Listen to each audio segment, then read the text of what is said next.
It's going live.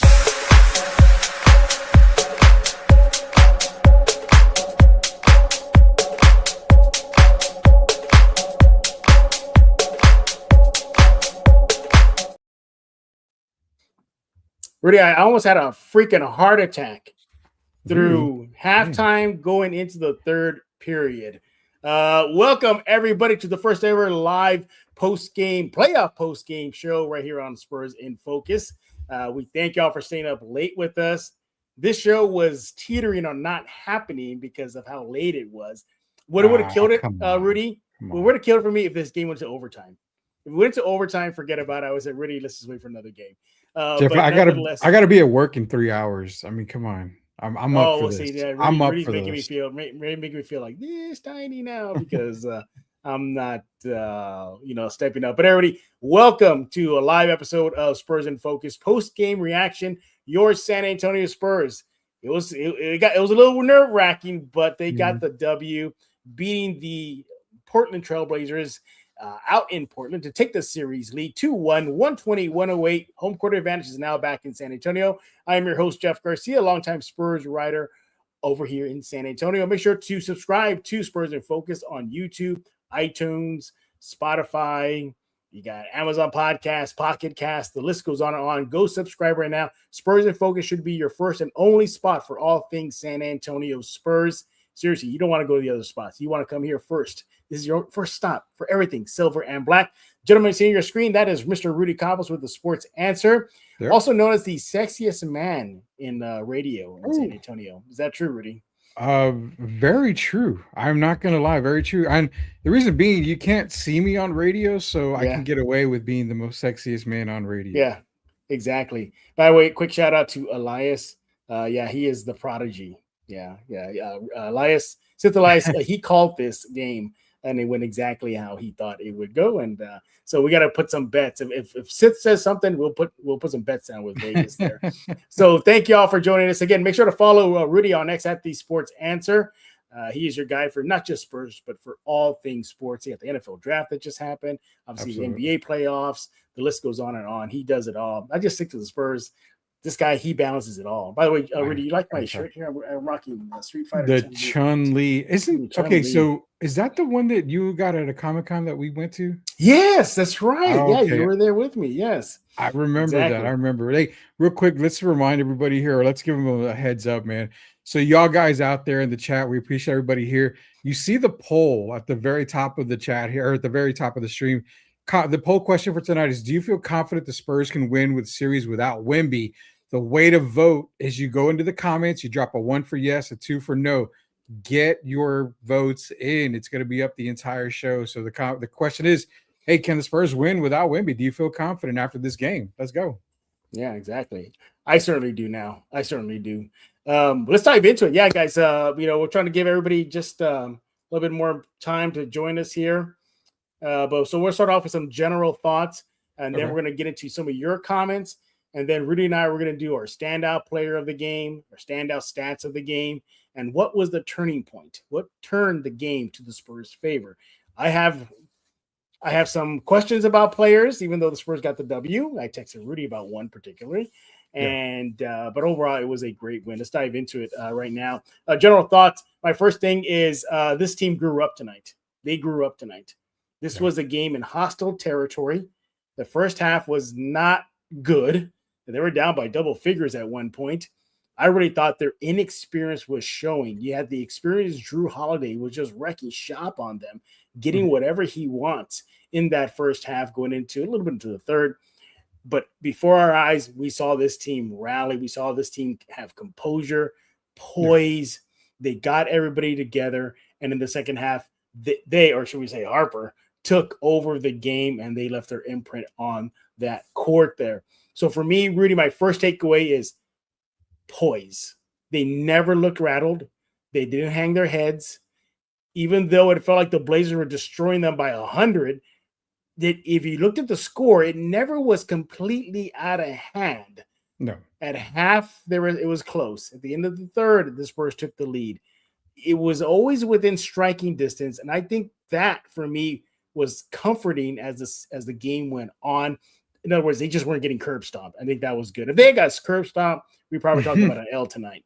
But Rudy, what do you think about the game? They kept it close. The composure was there. What did you think? So I like what you said about them growing up. They did grow up in this Mhm. game. You saw the emergence and the reason why I had Dylan Harper as my number one guy on the draft board. I mean, the kid is special. If he's on any other team Yes. talking about potential rookie of the year, Mhm. yes, he's better than Concanipla. Yes, he's better than Cooper Flag. I'm telling you guys. But the one thing I did see was okay, they got rattled in the beginning of the game. First quarter, they were down, I believe, 2 points. Mhm. The second quarter, Portland came out hot. Scoot Henderson had a little Scoot Henderson run, little Mhm. Scooty right there. Hey, but the Spurs kept their composure. The third quarter, they won that third quarter. They were able to get it within one, I believe, if not take the Mhm. lead. Then the fourth quarter, they just blew it open. I mean, Dylan Mhm. Harper took over the game. Stephon Castle was steady the entire game. Absolutely. The thing that I was worried about, and you and everybody else, was the rebounding, and we saw them getting out rebounded, getting those second chances. Donovan Clingan, early foul trouble within minutes of the first quarter. Here comes Robert Williams, and again, Robert Williams just Mhm. turns into prime Shaquille O'Neal against the Spurs, and it just did not feel good. Right. But they kept fighting. They kept fighting. Every time Portland made a run, Mitch would call a really, really good timeout, settle Mhm. the guys down. We even saw Darren Fox at the end of halftime, at the end of the first half, get riled up, get a Mhm. technical. But again, it's about composure. What have you and I talked about all season with this team? When it seems like they get rattled, they tend to calm down, Right. they tend to relax, they tend to get back on track. That's exactly what he saw tonight. Yeah, you look at halftime. Again, it felt like the Blazers were just demolishing them. But at halftime, Rudy, it was 65-59. Blazers with that slight edge. And Yeah. they were keeping it close. You talked about reboundings. The Spurs were actually out rebounding the Blazers at half, 27-24. They Yeah. were out assisting the Blazers 15-11. And shooting, they were close. 44% for the Spurs, 44% for the Blazers. This game, what I also liked about it, another takeaway for me, is it never got out of hand. I really thought this young core, Vassell, Harper, Castle, Keldon, were going to get rattled. Mhm. Rattled. We talk about steps to becoming a championship team. They took a big step towards that direction. Rudy, your thoughts? Yeah, I mean, Mhm. when you prove that you can win a game without your MVP candidate and survive, let's just call it, they survived against Yeah. Portland in game 3. I mean, Spurs fans, come on, be real. You thought they were going to lose this game. I saw the comments on Twitter. I saw I the thought they were too. comments. I'm going to be honest. I I thought they mean, were going to lose it. Yeah. I I don't comment during the game because why? It's 4 quarters. If I'm overreacting in the first or second quarter, am I really truly understanding the game of basketball? You'll have a feeling when the game's over. I saw comments left and right on X. I saw local podcasters giving comments left and right. You got to relax, man. This is a Yeah. team that is definitely comfortable. They definitely are here to play. You saw in the regular season that we thought, oh, they're immature. They're not ready. Tonight, they proved the reason why you can't use Mhm. they're rookies in the playoffs. They're Yeah. immature. They're not ready for it. It's still BS, in my opinion. You can't use Yeah. that excuse. OKC was not ready. They got a title. Spurs, they're ready. Yeah. They are absolutely ready. And if you're the Blazers, you're probably kicking yourself in that locker room right now. This was Definitely. a golden opportunity for them to get a W without that big Frenchman there. And guess what? They dropped it. They fumbled the bag. Yeah. This game should have been their gift. This Yeah. should have been their win. They had the size advantage. Thiago Splitter talked about that heading into game 3, saying, oh, we're going to beat them easy with size. The moment they go the small, that's how we're going to score on them. Well, guess what? Rudy talked about this. Small ball won out versus big ball, didn't it? It did, and that was my biggest concern after game 2. It's like, man, you're playing Carter Bryant at the 5. Didn't really work out too well, and it didn't seem to work out early when they had Carter Bryant in. Give credit to Carter Bryant, man. He had a few blocks in there that were Mm-hmm. impressive, making himself feel tall. But again, he was getting out rebounded, he's getting outworked. But it wasn't just him; it was Keldon Johnson in there as well, getting outworked. But poise, calm. Mm-hmm. They Absolutely. went back with the small lineup, but what I did like about with Mitch was that he was able to go back to Cornette late in the game when it Mm-hmm. mattered the most. The Spurs had the lead. He brought Cornette Yeah. back in. That's where I think the adjustment was made. We saw Carter Bryant play a lot in game 2. maybe because Cornette was a little bit gassed this time. He was in the fourth quarter when it mattered the most, and that was the difference right there. Yeah. Again, the Spurs, despite the fact they were down at halftime and for a good chunk of the first half, I think the Blazers they led in the first half 16 minutes to the Spurs 4 minutes. So they were seemingly in control, especially going into halftime. For me, I was like, okay, you got to come out of the half strong, Spurs, and they did. More in the second half in just a bit.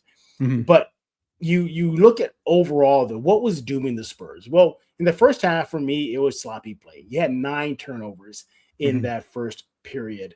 They were not getting in a transition defense. The Blazers scored 16 points off turnovers. So that was a problem there. We're talking about the second half when they started cleaning up. But let's start getting rid of some of the ugly stuff. It was a win, yes, but it wasn't a pretty win. They'll take the win. It's good. Yeah. But, Rudy, right off the bat, for me, I need to see more out of Keldon Johnson, man. He's MIA. He's MIA.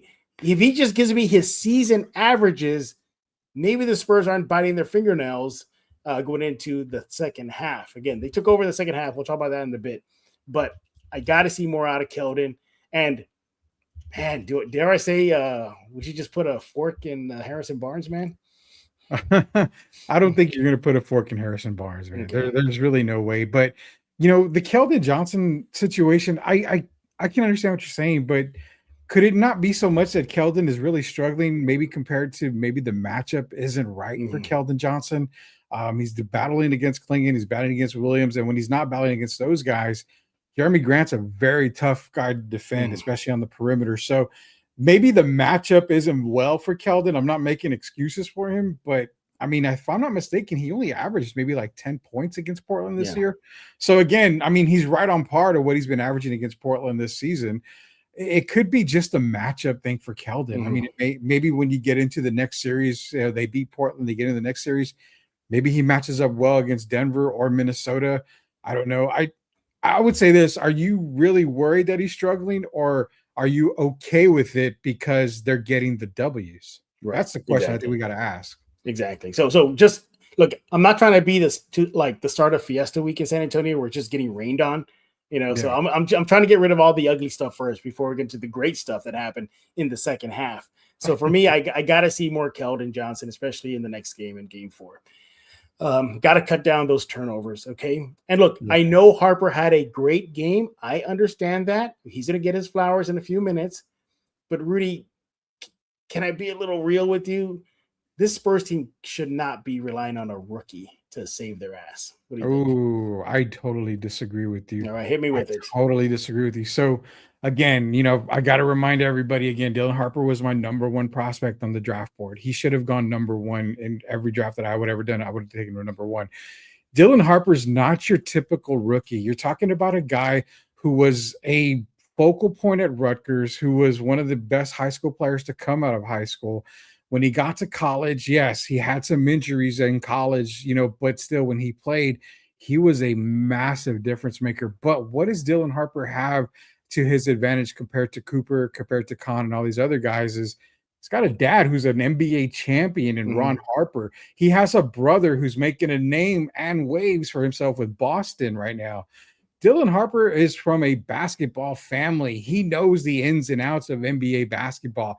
He knows the rigors of playoff basketball because of his dad. You think he was on the sidelines with his dad during those title runs with the Bulls? Heck yeah, he was. He knows all about this stuff. Dylan Harper is not your typical rookie. He's a guy who I would say he's probably year 2 veteran in his rookie season. He clearly has showed it. He doesn't put up these gaudy numbers because he doesn't get the playing time that starters do. Reason why, look tonight, 30 minutes in this game. He played starter minutes. He played big boy minutes.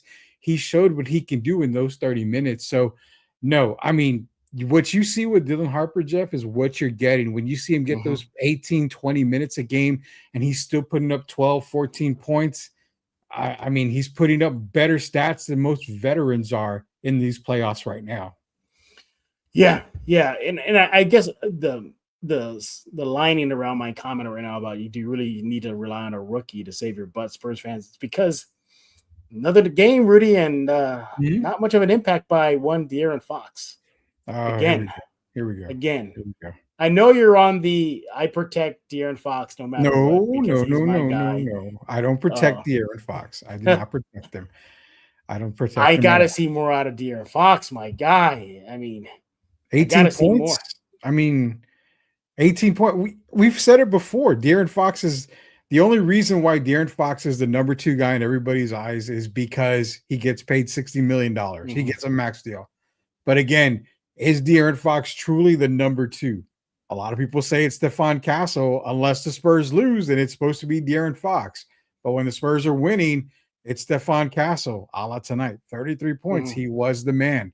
Now, De'Aaron Fox put up 18 points. Yeah, he had 6 assists. I mean, he did a lot of other things that, you expected out of De'Aaron Fox. You don't expect him to have, 26, 27 a night point per game average or anything. I mean, this team is built without a second option. Let's just put it Mm-hmm. that way. They're built without a second option. Wimby's number 1. Castle could be number 2 on any given night. It could be Darren. It could be Devin Vassell on any given night.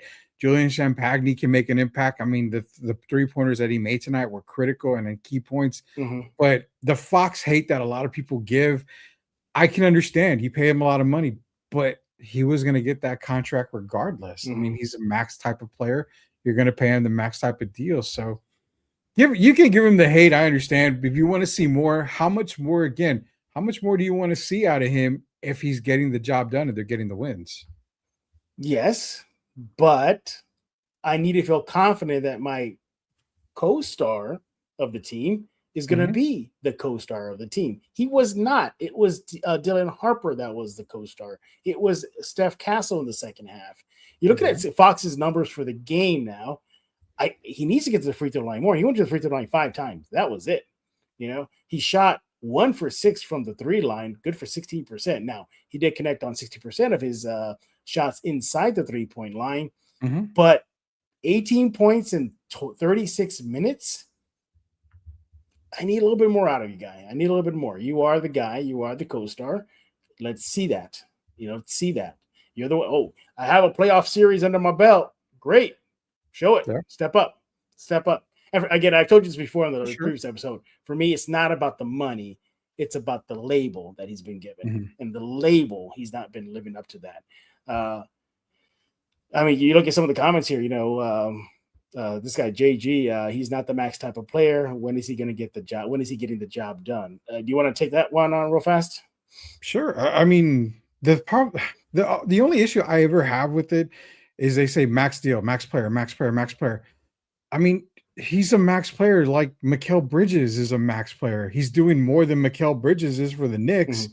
I mean, there's guys out there that get max contracts. Why? Because they're veterans, because they have the awards behind them, whether it Mm-hmm. be Defensive Player of the Year for Mikal Bridges, whether it be All NBA, All Star, whatever. They're getting awards. So when you get awards, go to the CBA. You got to go to the collective bargaining agreement. Yeah. If you meet the criteria, you are able to get this number and you are allowed and going to be rewarded with this number. They're not Mm-hmm. going to pay him, a veteran minimum, because he's got an all-star appearance, all that stuff. No, they're going to pay him what he's won based off of his accomplishments, what he's worth off of his accomplishments. Mm-hmm. I mean, the thing is that's what I'm saying. People go to the max deal, He's not a max player. Well, what is he? Is he a veteran minimum type of player? I mean, do you really think a player like De'Aaron Fox came to San Antonio hoping to maybe make half of what he was supposed to make anywhere else? I mean, you throw him on any other team and he puts up 18, 20 points consistently a night. If they're winning, who really cares? They're Yeah. winning. I mean, Yeah. that's what it comes down to. Yeah. We can debate this on and on and on. And I understand your point. I appreciate your point. But for me, just on my personal level, I need to see more out of him as the heralded co-star of Yeah. this team. Now, no, we're trying to get rid of in my opinion, is bad stuff. What happened in the game. But there was a lot more good in the second half. Now, the second half, that's when the tides turn, Rudy. You saw a little bit more eye of the tiger in this team. You saw them go back to their defensive roots of this season that would made them one of the most strong teams in the NBA. So look, some of the second half, stats here, team, they outscore the Blazers 61-43 in the second half, out rebound them just by a pair, 23-21, but never that's huge. All right. They still won the assist battle as well. But for me, what was key is they started connecting on their three shots. They go in the second half 8 for 15, while the Blazers go 4 for 17, 23% for Portland. So they cooled off in the three-point shot. We saw them connecting in the first half. That went down too. But here's the other thing too. You look at other key stats here. The Blazers had 0 blocks in the second half. The Spurs had 3. Turnovers plummeted in a good way for the Spurs. 9 in the first half, just down to 4. They did a lot of cleanup work. They're not shooting themselves in the foot with the turnovers, right? They're connecting on their threes. Points off turnovers, they capitalized that. And I'm glad they did, because heading into this series, the Blazers were the worst team as far as turning the ball over. They were the worst. They self-inflicted wounds themselves every game last season, and it carried over into game 3. Points off turnovers for the Spurs, 11 to the Blazers, 7. It just goes on and on. Second chance points, edge Spurs 10-5. They started going back to just punishing the Blazers for their mistakes, the 50-50 balls, those effort plays. You saw that on the court. Rudy, your thoughts? Yeah, absolutely. I mean, they were able to control the game. The blocks was, key, because I mean, Portland, I think, outblocked the Spurs in game 2. The Spurs were able to get the block win tonight, the turnover battle. The second half, they came out, and normally the Spurs come out in the second half pretty flat. We've seen that a lot of times. No, they came out with a purpose. They showed the reason why they can win without Wemby. I mean, the thing that we also have to look at too in the second half is Portland, they seem to have got rattled in that fourth quarter. They did. I mean, like you said, they were shooting the ball lights out throughout the first half, knocking down three-pointer after three-pointer. Jeremy Grant knocking down three-pointers. I mean, they just looked unbeatable, but then they started to get rattled. And what was it? Something like Pop used to say, I mean, I can't remember the exact quote, but when you hit the rock so many times, eventually it'll break. That's exactly what the Spurs did. They just kept pounding the rock, man.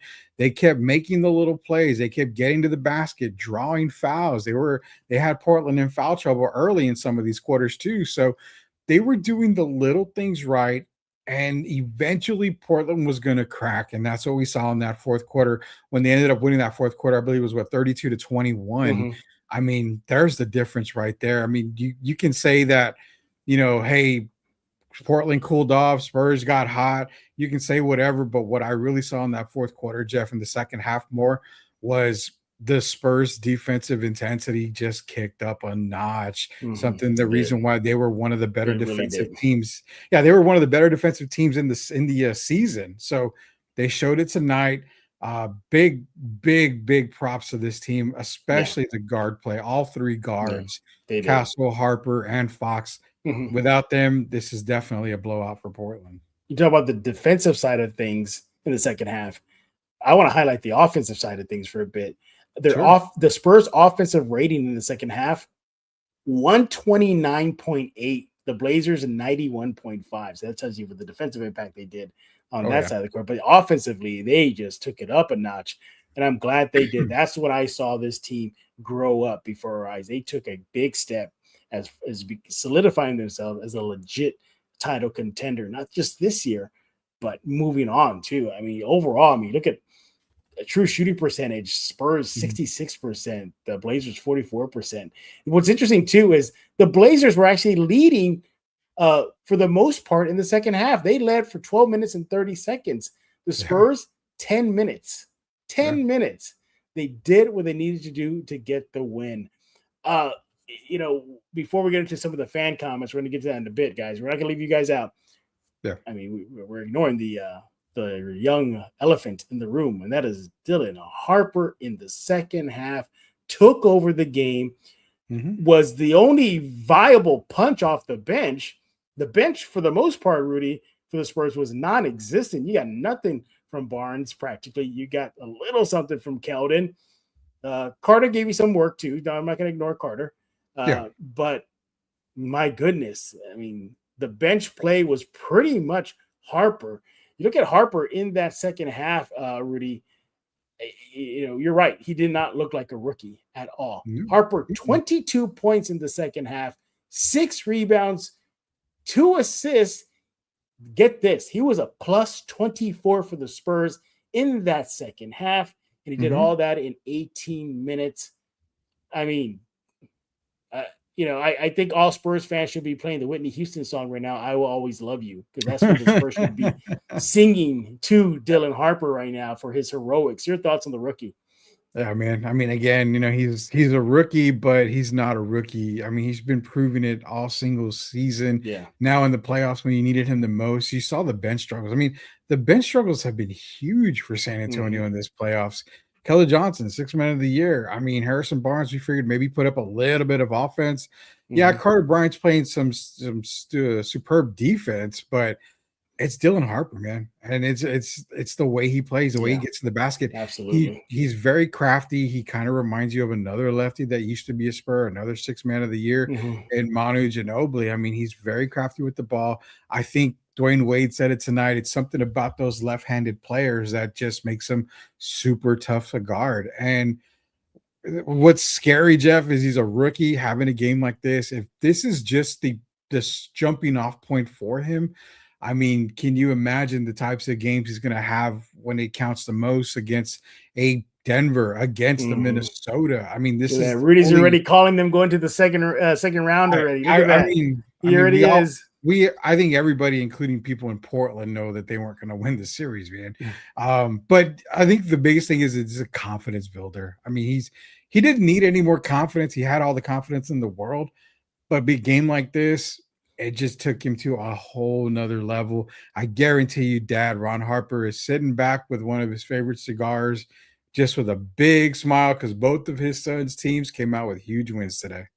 See those two guys on the screen right now, everybody? I thought those two guys were going to throw, man. They were jawing at each other. Big time, and that was a nice little battle I was watching in that period there. Man, do you like that Harper talks a lot? I mean, he talks a lot on the court. He is a trash talker.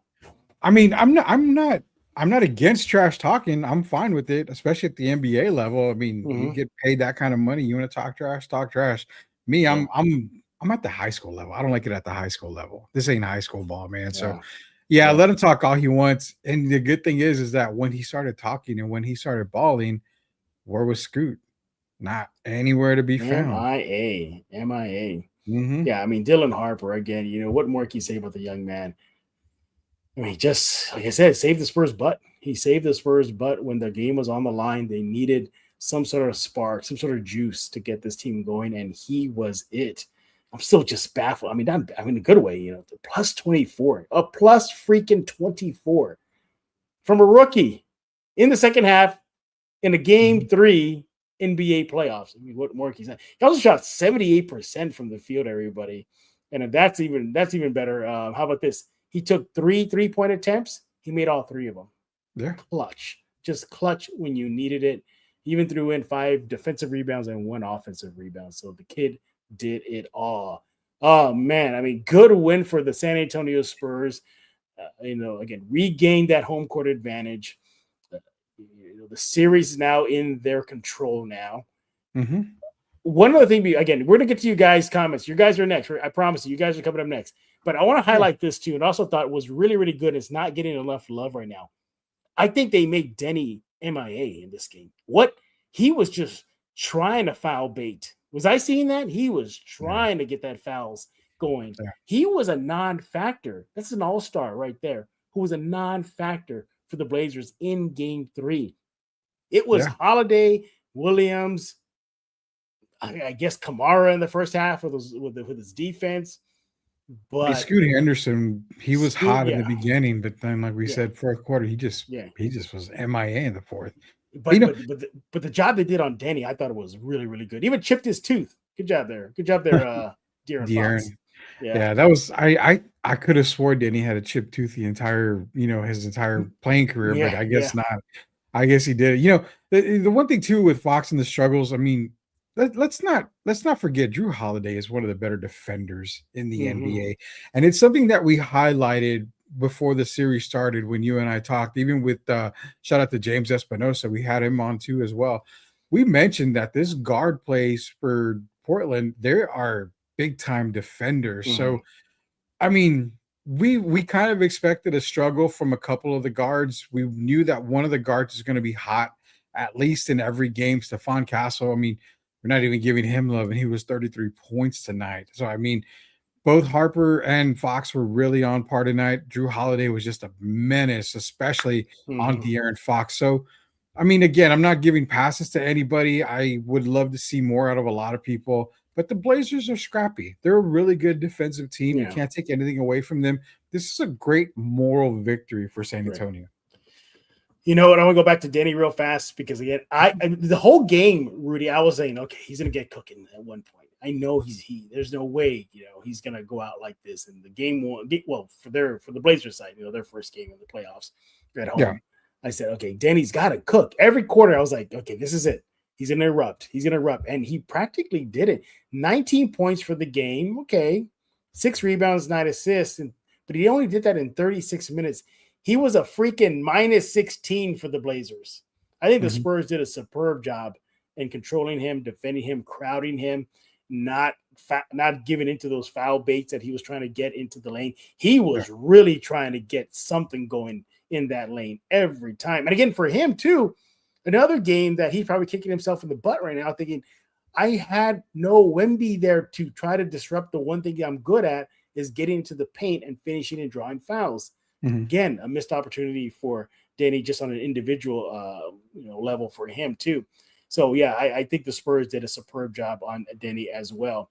All right, Rudy, as to look at what our Spurs and Focus fans got to say. I see you got some highlighted, so take it Yeah. away, Rudy. So we'll get into this here.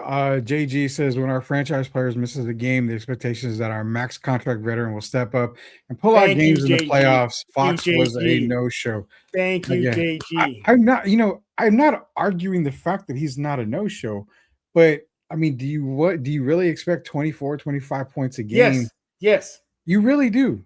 I mean, yes, you really, really do. yes, I do.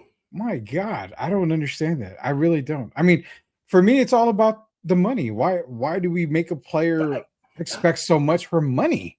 It's why again, Rudy, again, I remind you, it's not about the money for me. It's about the label. no, It's for about that you. reputation. For Okay. you, it's not Yeah. about the money, but for every fan in San Antonio, the word that I always bring up is max. It's always max. It's never, Oh, I see well, what you're saying. Fox, Comment. Yeah. always about max, max, max. And it's like, can we really chill on the max part? I mean, you mean to tell me the Spurs gave him the money?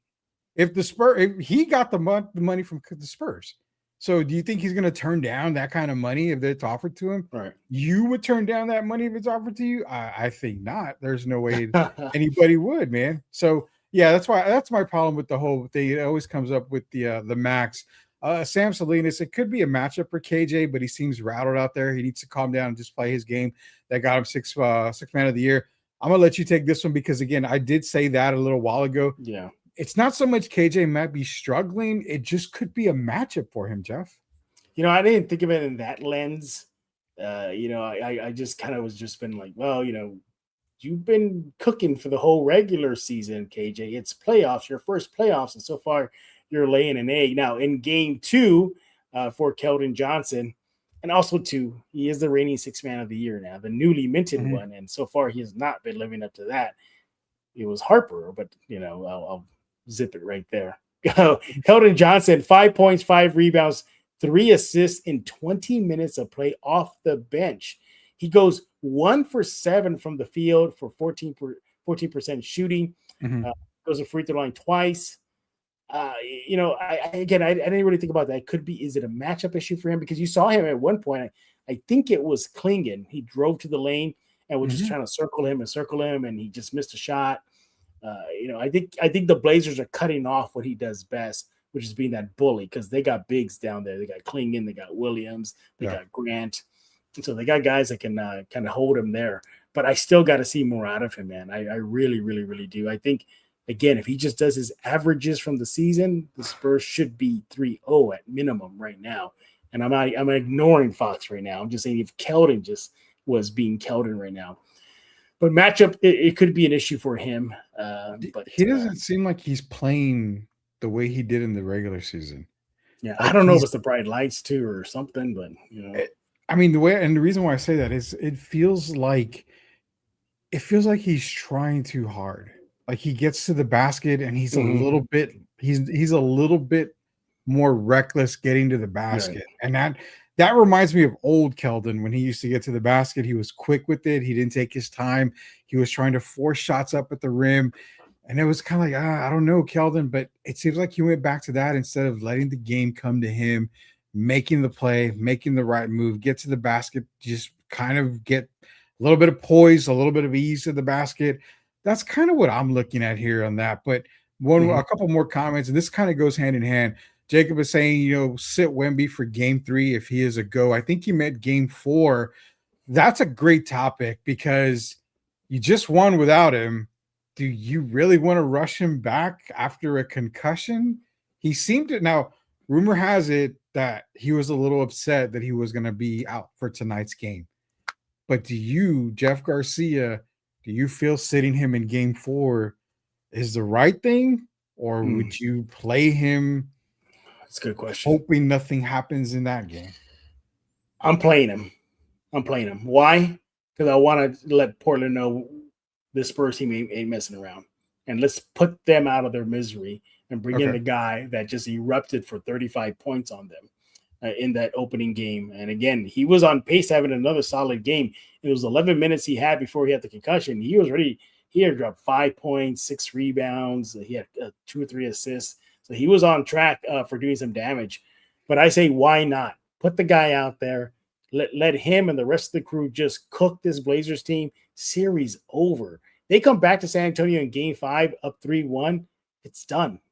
There's no way the Blazers beat this team 4 straight. Or 3 straight, I should say. Excuse me, 3 straight. They don't. So I say you play him out there. Let him and the rest of the crew just end the Blazers series for all intents and purposes with a game 4 win. Go back to San Antonio up 3-1. I say go for it. Now, you could load manage him. You could do that. I can see that. Maybe don't play him 30-plus minutes, but I think 20 minutes of Wemby on the court is enough to take the Blazers out. So I say play him. What do you think? Yeah, I agree. And that's what Aaliyah said, too, right after that comment. He says, have him come off the bench. And that's what I'm saying. I think if he plays, perfectly fine. When did we last see that? When he first came back from injury in the NBA Cup against Oklahoma City? Yeah. He didn't play that first quarter. We didn't expect him to play. We're like, oh, God, he's not going to play after all. He ended up playing in the second quarter. I think gradually bringing him back into the fold, that would be the way to go. I don't expect him to start. I don't think he would start game 4. If he comes back, I would hope they would bring him in maybe after 5-6 minutes into the first quarter, let him come in, let him get his feet wet a little bit, maybe play him 3 or 4 minutes and then bring him back in the second quarter. I think you're right. 20 minutes of Wemby is a whole hell of a lot more and a big difference maker compared to no minutes with Wemby. But again, this game right here proves again that they can win without Wemby on the floor.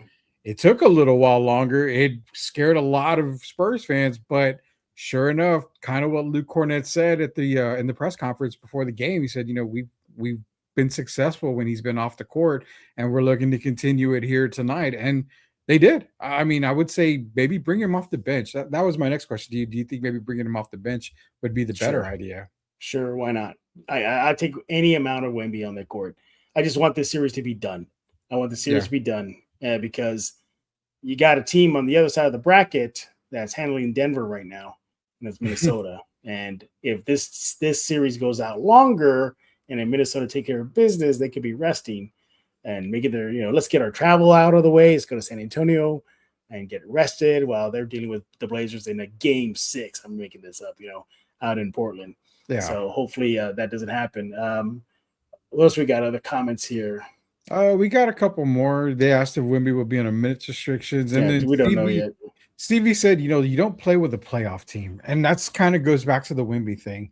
If he's eligible to play, if he's healthy to play, then I mean, I guess you're right. You don't want to give Portland any hope, so you definitely want to play Victor Wembanyama, but it's it's kind of a hit or miss thing because you've already got home court advantage back. I mean, you took it Mhm. away from Portland, you got it back from them.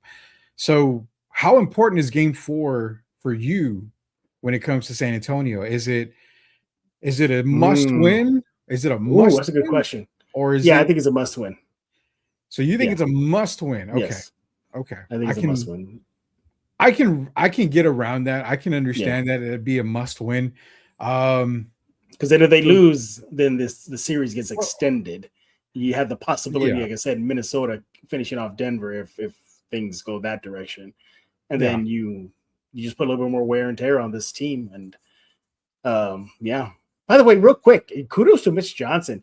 He openly admitted in game 2 that he did not do a good job of managing minutes with the players, and he said some of the guys looked gassed. I think he did a phenomenal job of that Mhm. in game 3. Yeah, There was a point during the second half when I was watching the game, and Harper is doing his thing. He's destroying the Blazers, and then I go, wait a minute, where's Castle? I even mhm. had to check that maybe they made an announcement that he had hurt and he's not playing. That's how long he was not on the court. And when he Yeah, came in, he came out firing, aggressive, hitting shots, getting the Blazers in foul trouble. He was really refreshed for a yeah. long. So I thought that was a good move by Mitch Johnson. What other comments we got? We got Jacob Eric back in here. He says, "Are we a little worried? It's being reported by the Athletic and ESPN that Wimby didn't pass protocol, and Did that's another not. reason why. So that's another reason he didn't pass protocol, and I understand he was upset. But again, you got 48 What does hours, that 72 mean, though? hours. What does that mean? So basically, he has to go through Oh, right, the concussion hoops. protocol. Yeah, Yeah, he's got to go yeah. through concussion protocol. If there's one little instant that they feel he's not ready, they won't allow him to play. So They it's not mean the NBA, necessarily. right? Not the Yeah, Spurs. yeah, this is the NBA. So Okay. he's got to get cleared by the Spurs doctors, and he also has to get cleared by the NBA doctors. So either one of them may have felt that he wasn't ready for tonight. And again, that's where it comes into play Okay, for well, I don't Sunday. mean to cut you off, Rudy, but you mean like Okay. did it pass protocols for tonight or moving forward? Well, no, just for tonight. He had his Oh, first okay, just for protocol test tonight. today. Okay. So the initial 48 hours, you don't do nothing. Zero. They don't, you can barely breathe. They don't want you to do nothing for 48 hours. After the 48 hours, then you go into concussion protocol. You go through the, rigorous training basically to see if you are able to handle it. He was able to jog, he was able to shoot, he was able to do the little things, but there was something that they didn't feel that was right. So that's why he was ruled out for the game. The only concern, Jeff, is this: if the Sunday's game was at 7, 8 o'clock at Mm-hmm. night, I would feel more comfortable with him being ready for that game, probably passing concussion protocol. But since the game is at 2:30 on Sunday, I don't know. And now we've got another person in here saying that might have been false, Okay, because fine. I'll take he it. did Yeah. play, but he said it's false. The reason why he did play because he's still in protocol. So that's the thing. It's not a false rumor per se.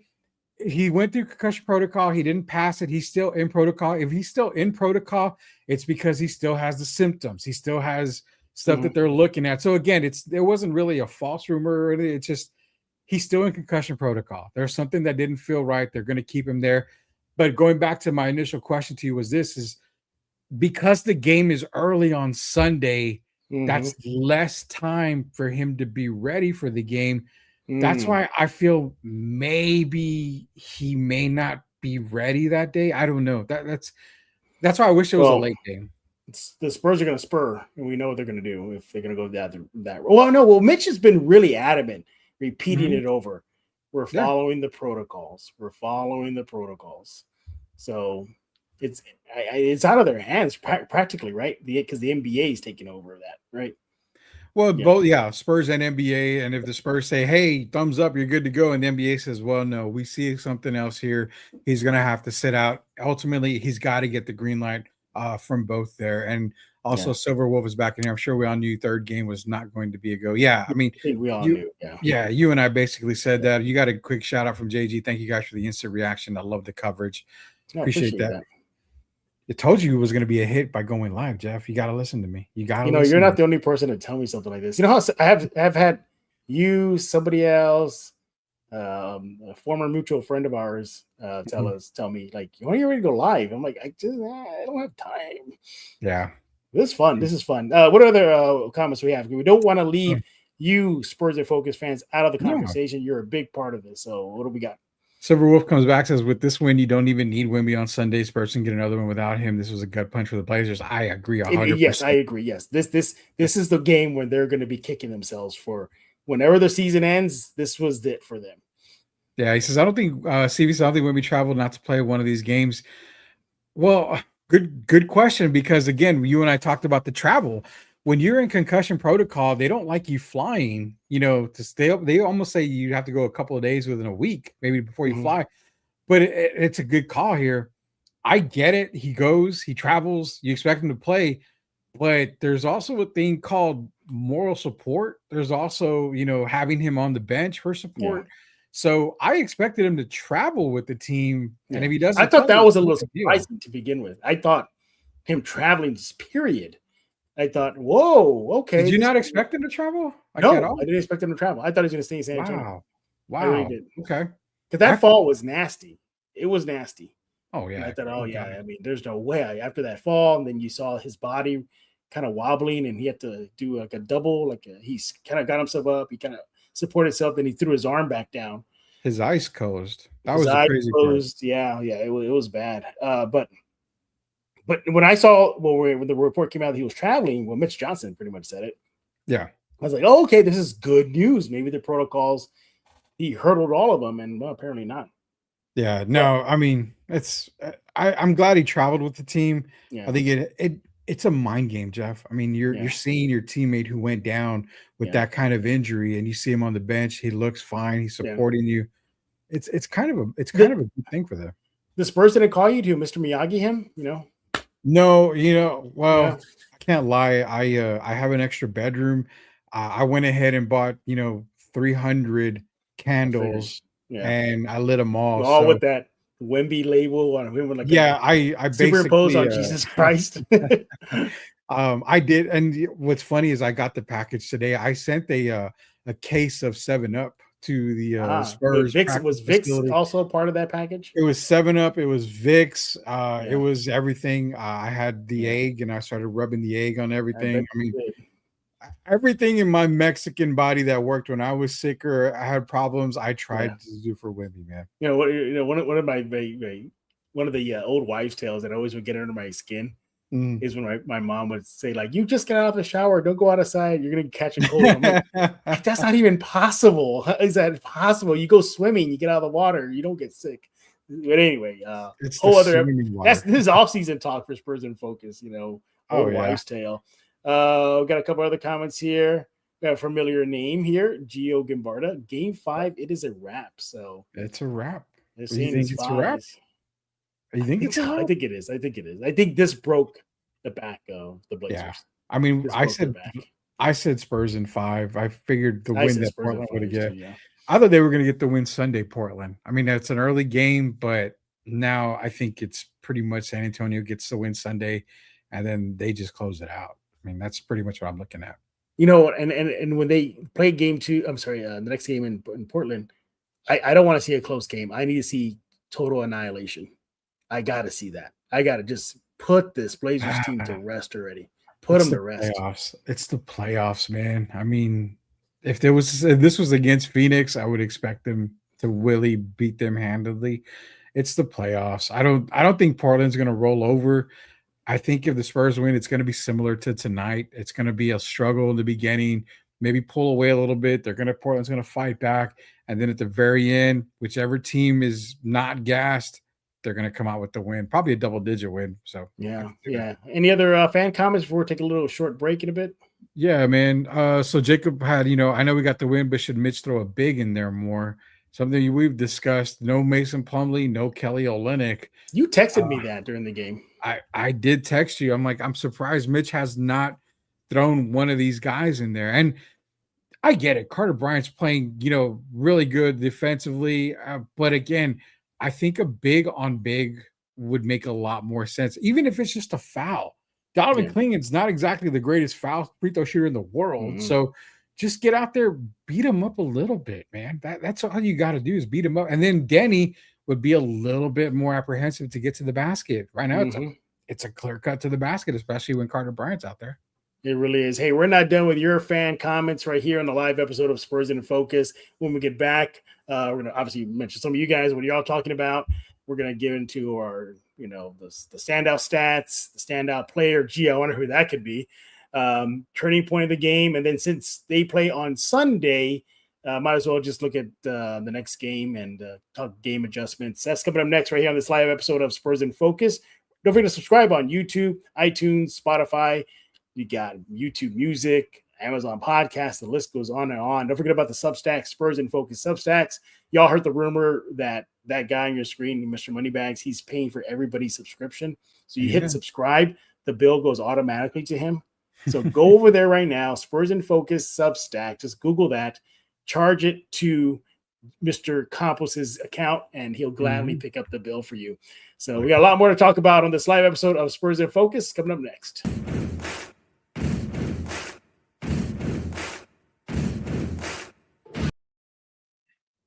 As the new leader of the Decepticons, I command you to subscribe to Spurs in Focus.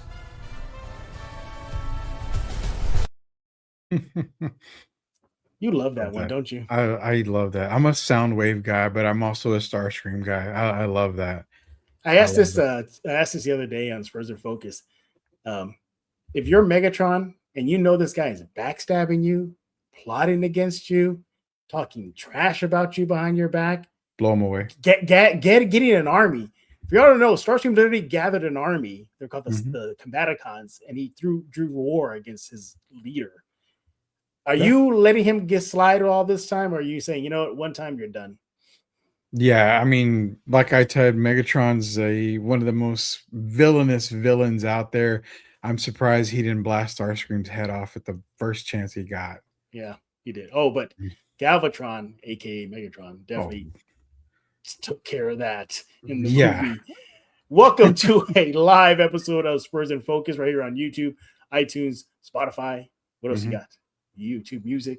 The list goes on and on. Substack, Spurs in Focus Substack, completely free. Hit the subscribe button, and you're in part of the crew. We're having a live reaction to the Spurs' big win over the Portland Trailblazers in Game 3, beating them 120-108. Woo!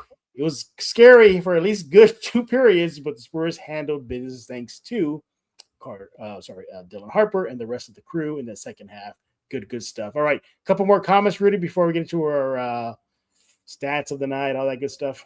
Yeah, maybe psyched out the Blazers by bringing Wemby. Remember the Dame Lillard thing that they put out the Blazers? Maybe have Wemby go out there, Rudy was scared, everybody. Rudy thought that Dame was I was not scared. Definitely not scared. We got more. Only thing is, for years, I remember Spurs don't do well in early games, fingers crossed, but they should be fine.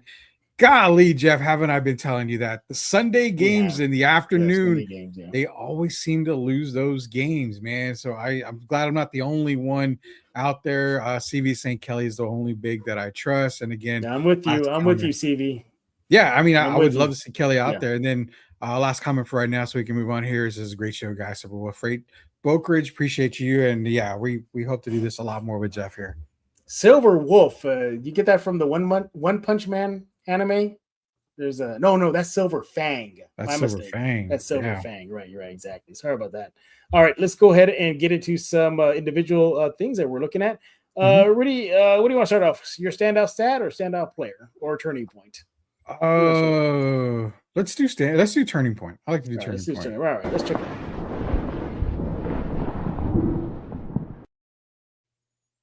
Rudy Campos, what was your turning point of the game? Simple. When Dylan Harper got hot and continued to stay hot. I mean, when he was able to get to the basket, when he was knocking down a 3 in that second half, when he was basically Mr. Clutch in the fourth quarter, everything opened up for the Spurs. The basket just looked like it was, 50 feet wide and you were throwing it in the ocean. Then when it came to the Blazers, he basically ripped the heart out of Portland. They couldn't make a basket. All the threes they were knocking down in the first half, they were not going down anymore. The turning point for me was when Dylan Harper said, you know what? I am not a rookie. I am a seasoned vet. This is the reason why. Anything you can do, Dad, I can do better. That is my turning point for the Spurs. I'm with you. Yeah, Dylan Harper's play just completely turned the game around. The headiness, playing like not a rookie, playing like a guy who's been there, done that. I like the trash talk. I really, really do. I think I got a little nervous that it may have cost him. I thought, okay, either he's going to get a tech or a fight's going to break out. And then, oh, great, we lost him for the next game because he's suspended. Something stupid like that. But nevertheless, love that edge he plays with. And by the way, my God, what a crafty player. I didn't realize how crafty it was. Yeah. Just getting around the rim, getting to the paint, finishing with the left. Are you sure that's really not Manu Ginobili just in disguise? You just put on like a fake mustache and a wig on. But nevertheless, yeah, turning point completely was Dylan Harper's play. Before you go on, I got to get this comment in. Shout out to the Drew Show, man, because the Drew Show is a massive supporter for us at the Sports Answer. When we had sweep the league back in the day, I know he supports Spurs in Focus as well. Stat of the night, post game, 90% of the Spurs commentators on social media dragging Fox. Oh, commentators comment. I think he's tired of the Fox dragging too. And again, it goes back to what I'm saying. I mean, you can't really drag the guy, put up some decent stats and everything. So shout out to Drew. Appreciate Drew joining us here, man. Yeah, absolutely. Sure. All right. Yeah. Other little, I guess, mini turning points in the game. Spurs massive run in the fourth period, went plus 17. They go from Portland 95-93. They end that run with them taking a commanding lead 112-97. It lasted from about the 8-minute mark till about the 4-minute mark of the fourth, plus 17 in that run. And then they even close the game with a plus 3 run on the Blazers, just to leave no doubt. Interesting, though, in that big, massive run in the fourth period, again, from about the 8-minute mark down to the fourth, Castle, shout out to him. In that run, he was key. He had 9 points. He went 3 for 3 from the field, 2 assists. Harper had 5 points in that run. He made 7 of 8 shots in that run. And by the way, Spurs defense went up a notch in that run. In the fourth period, the Blazers missed all 6 free field goal shots, and they had 3 turnovers. So kudos to the Spurs. Big. That's another big, huge turning point of the game. All right, let's go with standout stat.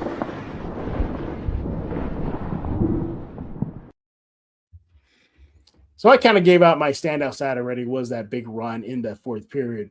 I think that was a big number for me. But again, my God, what that just showed me was the Spurs just left no doubt.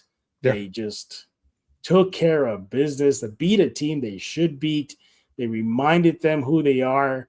It's like Optimus Prime said in the Bay Universe movies, did you forget who I am? Yeah. So, I mean, that's pretty much it for me. So I kind of already gave away my stat of the night there, standout stat. What about you, Rudy? So I've got 2 stats of the night. One of them, it's kind of, goes hand in hand. Spurs out shooting the Blazers from overall 48% to 47%, 41%. Then from 3-point range, 48% to 37%. The Spurs were knocking down their shots left and right. They almost shoot 50% as a team total. I mean, that's going to get you some wins. A lot of that came in the second half, especially that fourth quarter.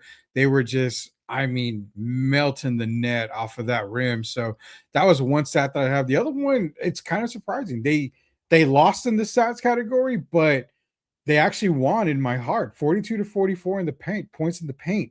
You're talking about without Victor Wembanyama, they were able to compete with Portland, who does have guys like Williams. I mean, you saw the lob to Williams a whole lot tonight. Klingon was able to get some points in the basket. Denny attacks the rim. So you would have thought Portland should run away with points in the paint. Not so fast, my friend. Spurs 42, Portland 44. That's a difference maker for me right there. That's a huge stat for the night for me right there. Yeah, absolutely. I mean, the Spurs just, what more can you say, man? First of all, they gave me a heart attack. Thank you. They aged me. I'm already getting old, everybody. I don't need to get aged faster. Did I ever text you? Go ahead. Go ahead. No, go ahead. You're saying?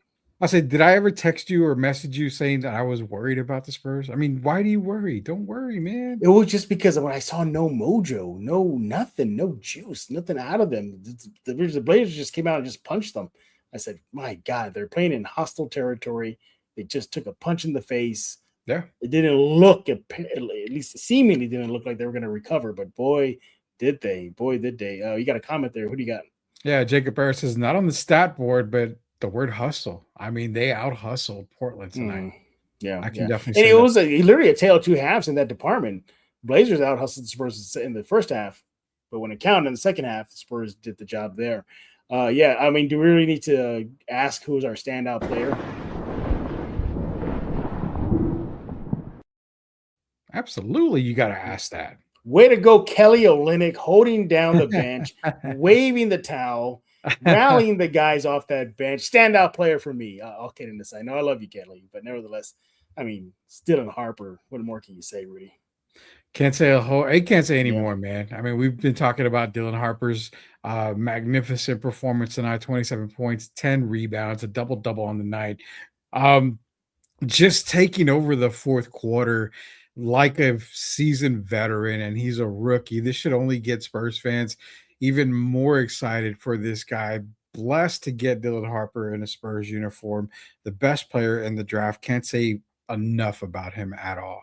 Yeah, I know. Yeah, you can't say enough about him. I think we said all we can about his play. I just hope it can carry over into the next game on Sunday afternoon. He'll be definitely key. You know, that's another weapon the Spurs use. And again, a weapon that I didn't see coming. I did not.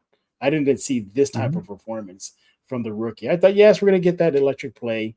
But you look at game 2, I believe. I think he had a very subpar game, like 6 points, didn't shoot the ball well.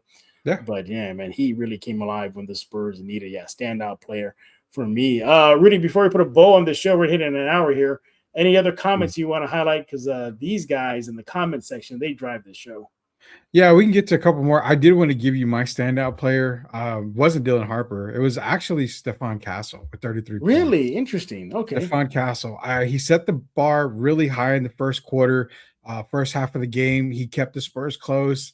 He had a little bit of a sputter, I think, in the second half. But again, he made the key shots. He made a few shots down the stretch. Without him, I think the Spurs might have been in a little bit of trouble. But again, you know, when Dylan Harper got hot, Stephon Castle was right there next to him. Also, shout out Carter Bryant. I mean, some key blocks, Carter Bryant. His defense does not go unnoticed. I mean, comment-wise, we went through just about every single comment that we could. I'm glad we did. I'm glad we didn't leave anybody left out. Elias earlier said, I told Jeff throw Bryant in for his defense once the nerves settle down. He's fine. Yeah, I mean, definitely. Jacob's back in here. Castle was the glue. Perfect point. That's why I think for me, he's my star player of the night. One of my star players of the night was because of Castle. He did a lot of the little things. He did have a bunch of turnovers, which we should be kind of used to. He had 4, the most on anybody on the team. But again, 5 assists. He made the key baskets when they needed. So, yeah, I mean, shout out to everybody, man. Everybody, you've been sitting over 400 people for a while on this live stream. So, yeah, this is a great success for you. The first time Spurs in Focus. First time I've done it.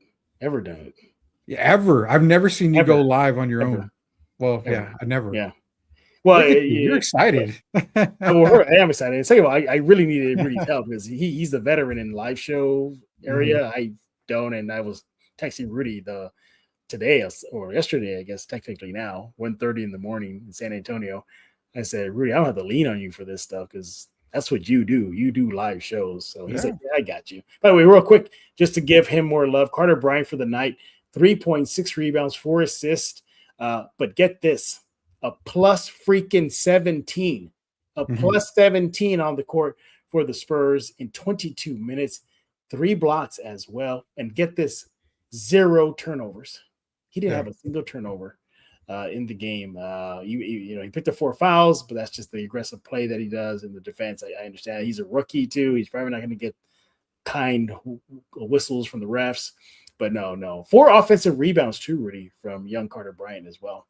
Yeah. Good job, everybody. All right, Rudy, let's go and wrap it up. Any final comments about game 4? What do you want to see for? I'm going to be on the I'm going to be on the opposite side of the fence here. I want to see the exact same start that we saw them finish game 3 with, but I'm okay if I don't see Wemby in the lineup. I'm going to just say that right now. I think this team proven to themselves that they can win without Wemby.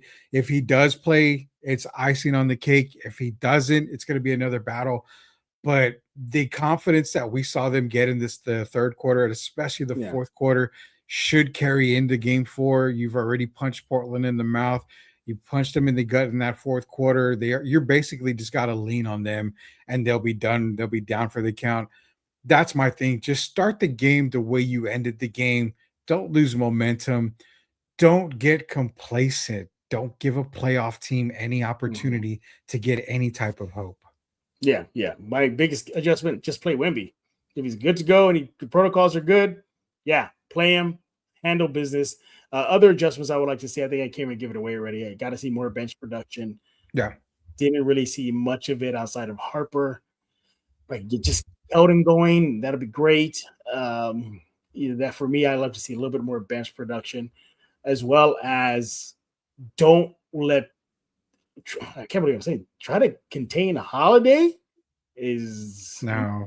I couldn't believe what he was doing. He had like 20-something points on the Spurs. 29. He finished the game with 29. Drew Holiday's a guy that when he gets hot, he's hot. And if you try to contain him, it frees up a lot of other guys. I'd rather let Drew get his points concentrated. You've been doing a good job on Denny. He's the main guy you got to worry about. Yeah, keep doing that, Spurs. Yes. They'll be fine if you can kind of control Denny. My biggest concern is if you get Robert Williams hot, like the way he started the game, it's going to be a long night for the Spurs. Other than that, I mean, Drew Holiday's a really up and down type of guy. He can get 29. He can go for 12 or 13.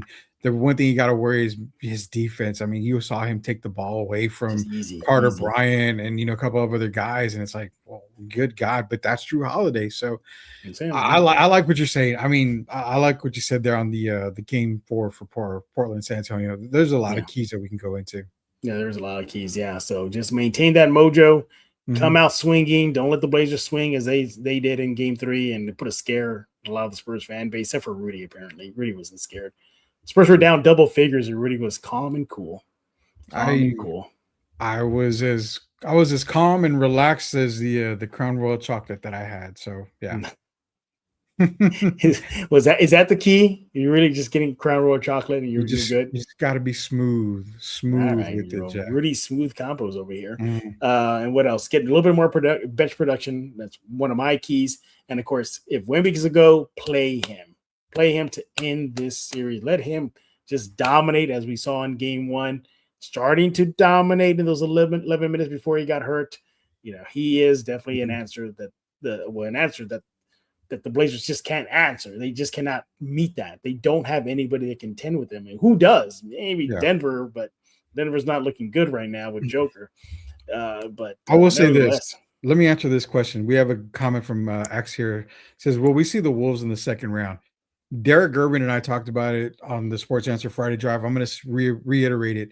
Whoever wins game 4 on this series is going to win the series. So if Denver wins, I think Denver will end up winning the series, I think in 7 games. But I think that's what it is. So will we see the Wolves? I don't know. The Wolves are probably the scariest team of the playoffs right now. But you know what? Isn't as much as we say like the Spurs, they need to take their lumps and take their steps along the way. Can't you say Minnesota definitely has been there, done that? Western Conference Finals, deep playoff runs, back-to-back years. Yeah, the back-to-back years. I mean, they've taken steps to be a threat, as well. And but we will see. Right now our focus is not that series; it's this series. Spurs, Blazers. Once again, Spurs got the win in Portland, going up 2-1 now out in the opening round between the Spurs and Blazers there, beating Portland. I got to hear 120-108. Dylan Harper was your standout player, 27 points, 10 rebounds, 3 assists, 29 minutes, a plus 25 for the game, everybody, a plus 25. And I see somebody was getting some drinks at Bombshells, I see. So I've never been to Bombshells. Never heard of it. I heard of 151, but then by 151. Yeah, I don't know, but I've never been. Yeah, I don't know. Yeah, I'm old. I used to go to a place called Joe's Volcanoes, everybody, and Park Place and Piranha Club. So, what was the one? Those OGs, y'all remember those nights? Atrium. Was it the Atrium? There was another one. Planet Mexico. is the one I used to go to. Is Sunset Station still there? Sunset Station I would go to. Graham Central Station I would go to. Oh, Graham Central. That's the one. I'm Graham sorry. Central Graham Station, Central yeah. Station.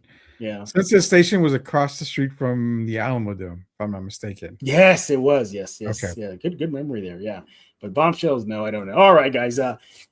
Maybe we'll do this again. Maybe not. I don't know. I know it was a success. I see 453 people right now tuning in right now. We appreciate y'all staying up late now at nearly 1:40 a.m. Central. I mean, everybody's riding high right now. Spurs got the win. You got 20 more minutes to drink them up if you're out, everybody. Then they cut them all off. Yeah, so chug them now while you can. Rudy, thank you for hopping on with me and kind of being my Yoda for these live shows. Because again, the whole rookie part, that's the rookie in me. I don't know how to handle live shows. Rudy does.